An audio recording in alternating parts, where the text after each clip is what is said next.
শুভেচ্ছা। আজকে আমাদের শ্রুতি নাটকের নাম জ্ঞানী মদন। মদনের ভূমিকায় সুমন চক্রবর্তী, ঝুমার ভূমিকায় আমি মন্দিরা পাল। শুরু করছি জ্ঞানী মদন।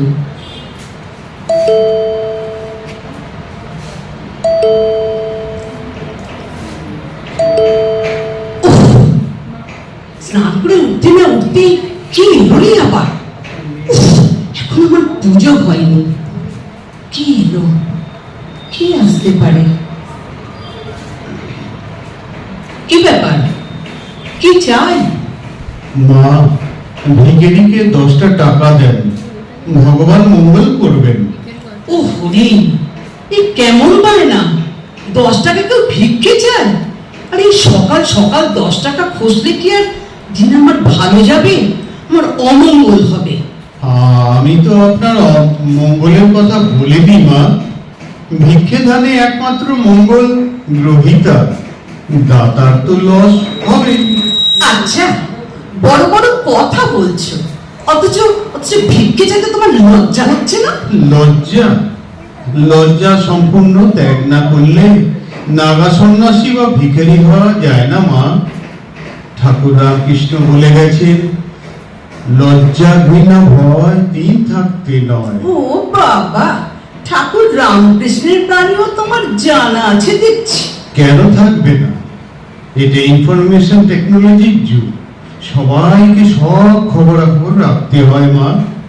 ভিক্ষের লাইনে আছি বলে মূর্খ থাকতে হবে মা? তাই বলে একেবারে 10 টাকা ভিক্ষে চাইবে? কি করব মা, সংসার চালাতে যে এটাই লোয়েস্ট ডিমান্ড মা। ওর কমে তো চলে না মা। বলো কি হে? দেখবেন দেখবেন সর্বত্র ভিখারিরা আজকাল 2 টাকা 5 টাকা রিফিউজ করছে। আমাদের ভিখারি ইউনিয়ন রেট বেঁধে দিয়েছে মা। 10 টাকার কম নিলে ইউনিয়ন মেম্বারশিপ থেকে সরিয়ে দেওয়া হবে। তাছাড়া 10-এর কমে কি আমাদের প্রেস্টিজ থাকে বলুন মা? ও তাই বুঝি? তা আমিও ঠিক করেছি, ক্যাশে ভিক্ষা দেব না, কাইন্ডে দেব। কাইন্ডে? হ্যাঁ হ্যাঁ। কাইন্ডে তো আবার কাইন্ডনেস।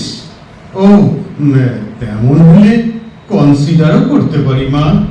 আরে এই নাও, 5 টাকা দিচ্ছি, যাও গিয়ে একটা ভালো কেক কিনে খেয়ে নাও। আর কত কি খাবো মা? মানে আগে কিছুটা সস্তা হয় বলে আপনার মতন কেউ কেউ কাইন্ডেই ছাড়তে চান, কিন্তু সকাল থেকে মা 5টা কেক খাওয়া হয়ে গেছে। এবার ওই পেট ছেড়ে দেবে, তখন ভিক্ষের বদলে। কি সর্বনাশ! ভরা পেটে ভিক্ষে?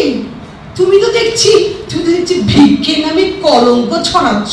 না, শুধু পেট ভরলে কি ভিক্ষের প্রয়োজন ফুরায়? ভবিষ্যতের জন্য সঞ্চয় করতে হবে না? কি কেলেঙ্কারিতে পড়েছি বাবা! সঞ্চয় করতেও সে পরের টাকা। ছি ছি ছি ছি, কারোকে পর ভাবতে নেই। পর ভাবে না বলেই এদেশে এমন ব্যাপক তোলা আদায়ের ব্যবস্থা করে উঠেছে। তাছাড়া শ্রী মা তো বলেছেন, কেউ পর নয়, জগৎ তোমার। ওরে বাবা, এমন জ্ঞান পাপী ভিখিরি আমি আমার জন্মে দেখি। মা, স্বয়ং কার্ল মার্কস বলেছেন, হেভেনসদের উচিত হেভেনসদের কাছ থেকে কেড়ে নেওয়া। আমি তো বল প্রয়োগ করিনি, চেয়ে নিচ্ছি। আপনি রাগ করছেন কেন? রাগ করবো না? এই কাজের সময় তুমি এসেছো, রাগ করবো না? যেমন ওই হাট্টা কাট্টা তোমার চেহারা, তুমি চেয়ে খাবে কেন? কাজ করে উপার্জন করতে পারো না? কাজ করে উপার্জন, কাজ করে রোজগার করার পাঠে জগৎ থেকে বহুদিন উঠে গেছে মা। সর্বত্র কর্মচারী ইউনিয়নগুলি দলমতে নির্বিশেষে একটাই তো স্লোগান, আসি যাই বেতন পাই, কাজ করলে উপরি চাই। শোনেননি মা জননী? শুনেছি বই কি, এই করেই তো দেশটা একেবারে গোল্লায় গেল। আর তাছাড়া মা জননী, কাজ কোথায় যে কাজ করব? কাজ থাকলে এমন বেকার থাকতো? আচ্ছা, বিপদে পড়েছি সকাল সকাল। আরে বাবা, চাকরি করতে হবে কেন? স্বয়ং নির্ভর স্বরোজগারেরও তো উপায় আছে নাকি? হ্যাঁ আছে মা, আছে। তার পরিমাণ ওই নেংটির থেকে বেশি নয়। বস্তুত এদের আত্মনির্ভর হওয়ার দুটো উপায়, ডাকাতি অথবা ভিক্ষে। ডাকাতির মতন খতরনাক প্রফেশনে না গিয়ে ওই নিরীহ ভিক্ষাবৃত্তি নিয়েছি। তা কি অপরাধ হলো মা? বাপরে বাপ, শোনো শোনো, তোমার সাথে বাবা আমি কথা বলে পারবো না। আচ্ছা আচ্ছা, তুমি কি জীবনে কখনো কোনো কাজ করোনি? কেন করব না? ভিক্ষেও তো একটা কোয়াইট নোবেল প্রফেশন, একটা হার্মলেস স্বনিযুক্ত প্রকল্প। আরে আমি বুঝেছি, আমি কি তোমাকে ভিক্ষে ছাড়া আর কোনো কাজ করোনি সেটাই জিজ্ঞাসা করছি, মানে কোনো সোশ্যাল ওয়ার্ক জাতীয়। কেন মা, ভিক্ষে তো একটা রেসপেক্টেবল সোশ্যাল ওয়ার্ক। কি বললে তুমি? ভিক্ষে একটা সোশ্যাল ওয়ার্ক? হ্যাঁ, নয় কি? দাতাকে পূর্ণ অর্জনের সুযোগ করিয়ে দিতেই তো আমাদের এই পরিষেবা। বলো কি হে, ভিক্ষে হলো কি না পরিষেবা? নয় কি? ভেবে দেখুন, লোকে পূর্ণ অর্জন করতে দেশ দেশান্তরে ছোটে। তাতে যেমন খরচ, তেমন নানান হ্যাপা আর পথশ্রম।